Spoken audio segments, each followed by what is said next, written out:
So I just got back from the store because this person wanted to see me make oat milk. You really only need 4 ingredients and I use this machine to make it. This is the I Agree nut milk machine. It's a blender and a kettle in one, so I use it for a whole bunch of different things. The first thing you want to do is weigh yourself out about 60 grams of rolled oats. Then you just pour that into the machine. After that, you just want to put in about 2 red capfuls of vanilla extract. Eyeball in about a few pinches of salt. And the secret to really good sweetness and flavor is actually pitted dates. Personally, I found that putting in 2 is the best option. Then what you're going to want to do is fill it up with water so it's in between the maximum and the minimum line right there. After that, you just take the lid and put it on top, but make sure that the top of this is level with this side right here. And then you come down to oat milk and it'll be ready in about literally 2 minutes. These are just a few of the things that I've used this machine to make with, and you can get free shipping on it still too if you tap down below. Okay, let's take a look inside.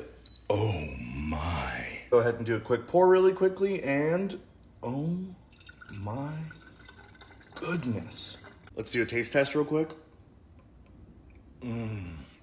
So good, not too oaty, super creamy, delicious. Personally, I found that a jar like this lasts about 5 days in the fridge, but you can put it in the freezer for up to like 30 days.